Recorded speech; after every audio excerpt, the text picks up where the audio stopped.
Bismillahirrahmanirrahim. Assalamualaikum warahmatullahi wabarakatuh. Alhamdulillahirabbil alamin. Wassalatu wassalamu ala asrafil anbiya'i wal mursalin wa ala alihi wa sahbihi rasulillahi ajma'in. Asyhadu an la ilaha illallah wahdahu la syarikalah wa asyhadu anna Muhammadan abduhu wa rasuluh. Allahumma shalli ala Muhammad wa ala ali Muhammad. Baiklah, kita lanjutkan perkuliahan kita pada minggu ini. Kita masih membahas tentang salah satu aplikasi yang cukup penting dalam sistem komunikasi nirkabel yang kita ketahui bersama adalah sistem seluler. Nah, pada minggu yang lalu kita sudah membahas banyak tentang sistem komunikasi nirkabel. Terakhir kita membahas tentang bagaimana mengalokasikan frekuensi dalam suatu klaster yang sama.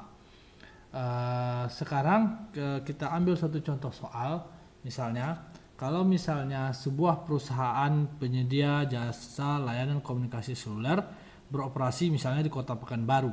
Alokasi bandwidth untuk perusahaan tersebut misalnya uplink-nya, ya, saya tulis sini uplink-nya, alokasi frekuensinya adalah dari 895 sampai dengan 900 MHz misalnya. Dan downlink-nya misalnya adalah dari 940 sampai dengan misalnya 945 MHz. Nah, jarak antara channel ditentukan 200 kHz. Jadi satu user itu memerlukan satu channel per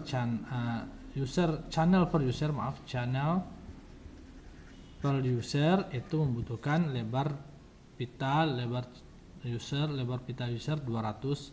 kHz, ya. Nah, kita disuruh membuat tabel alokasi frekuensi. Buat tabel alokasi frekuensi. Ya, buat tabel alokasi frekuensi. Nah, caranya dengan cara yang sama yang seperti yang sebelumnya sudah kita pelajari, bahwa kita bisa cari satu saja dulu, yaitu untuk alokasi frekuensi untuk uplink. Kita bisa mencari bandwidth uplink itu sama dengan ini 900 kurang 895, yaitu 900 kurang 895 MHz, ini MHz dibagi itu sama dengan berapa? 895 kurang 900 kurang 895 itu adalah 5 MHz.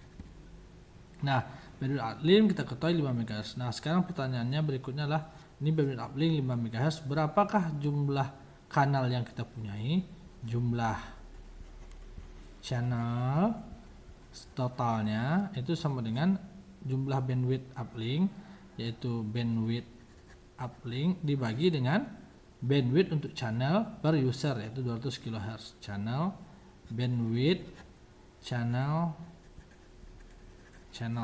per user. Maka itu bandwidth uplink-nya adalah 5 MHz dibagi dengan bandwidth channelnya per user itu adalah 200 kHz. Ini sama dengan 5 MHz-nya adalah 5000 kHz, ya, dibagi dengan 200 kHz. Nah, ini coret menjadi 5000 bagi 200 itu sama dengan 25 channel. 25 channel, 5000 bagi 200, ini coret 50 bagi 2 itu 25 channel. Nah, sekarang 25 channel itu harus kita alokasikan dalam suatu tabel frekuensi. Misalnya diketahui ini adalah jumlah sel per cluster. Jumlah sel per cluster atau disingkat dengan N itu adalah 3 misalnya, ya, misalnya adalah 3. Maka kita bisa membuat tabel alokasi frekuensinya. Di sini adalah sel, gitu ya, ya, seperti ini. Kemudian di sini adalah channel, di sini adalah frekuensi, ya, atau ini channel atau frekuensi. Nomor frekuensi lah di sini frekuensinya. Nah, kita punya 3 sel, maka sel 1, sel 2, sel 3, maka kita bisa berikan nilainya itu adalah kita alokasikan ini dari F1, F2, F3, terus di sini naik lagi F4, F5, F6, terus ini lagi F7, F8, F9 dan seterusnya, bisa kita hitung nanti sampai F25.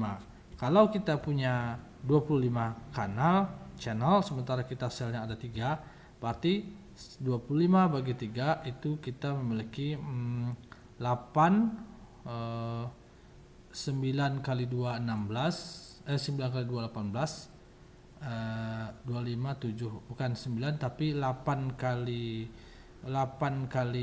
2 itu 16. Nah, jadi ada di 25 channel itu dipecah menjadi setiap selnya ada yang dapat 8 dan 1 9. 8 tambah 8 16, 16 tambah 9 itu 25. Jadi pas 25 channel. Bagi 8 8 9. Nah, berarti nanti yang terakhir itu adalah di sini. Yang sel 1 ini kita berikan misalnya 9 channel. Maka di sini adalah F berapa terakhir? F2 25. Berarti di sini F24, di sini F23, di sini F21. Seperti itu. Habisnya di sini F25. Nah, kita bisa cari frekuensinya F1 ini. Kita lihat dia dari 890 dari 900 sampai 895. Kita bisa lihat kalau kita gambarkan di sini dari 900 dari 895 sampai 900. Lebarnya adalah 200 kHz atau 0,2. Berarti ini 895,2, 895,4, 895,6 dan seterusnya sampai 900. Berarti di sini adalah 895,1 frekuensi senternya, sini 895,3. Di sini 895,5. Maka kita bisa frekuensi satu adalah 895,1, 895,3, 895,5. Naik lagi kemudian di sini 895, berapa? 7. Kemudian 895,9. Kemudian berapa lagi? 896,1. Dan seterusnya sampai yang terakhir nih F25 itu di sini adalah berapa? Sebelum 900 itu kan 899,9. Di sini adalah F25-nya 899,9. Di sini F24-nya 899,7, F23 899,5. Di sini adalah 899 untuk F21,3. Nah, seperti itu ya. Nah, inilah alokasi tabel frekuensi, cara kita membuatnya. Sekali lagi saya jelaskan bahwa lihat di sini dengan cara kita mengalokasikan frekuensi dengan terpisah-terpisah seperti ini, dimulai tidak F1, F2, F3 dan seterusnya, tapi F1-nya ke bawah kita tuliskan, maka kita melihat bahwa dalam satu sel tertentu kita memiliki frekuensi yang berjarak cukup jauh. Yaitu F1, F4 ada 3 jaraknya, F4, F7 ada 3. Jadi jaraknya 3 frekuensi. F2, F5 ada 3 jaraknya, F5, F8 ada 3 jaraknya, F3, F6 itu ada 3 jaraknya dan seterusnya. Jadi setiap dalam satu sel frekuensinya memiliki jarak F1 dan F4. F1 dan F4 itu adalah di sini 895,1 dan F4 itu 895,7 di sini. Jadi ada jarak 89,1, 895,7 ini F1 dan F4 itu ada jarak. Nah, apa guna jarak ini? Sekali lagi saya jelaskan, guna jaraknya adalah agar terjadinya, kita ingin memperkecil terjadinya interferensi antar kanal yang bertetangga atau yang kita sebut dengan ACI, adjacent channel interference ya. ACI adjacent channel interference ini, atau kita sebut dengan interferensi kanal bertetangga. Jadi antara kanal ini dan kanal ini dia bisa saling berinterferensi. Kanal ini juga dengan kanal ini bisa saling berinterferensi yang dia akan merusak sinyal.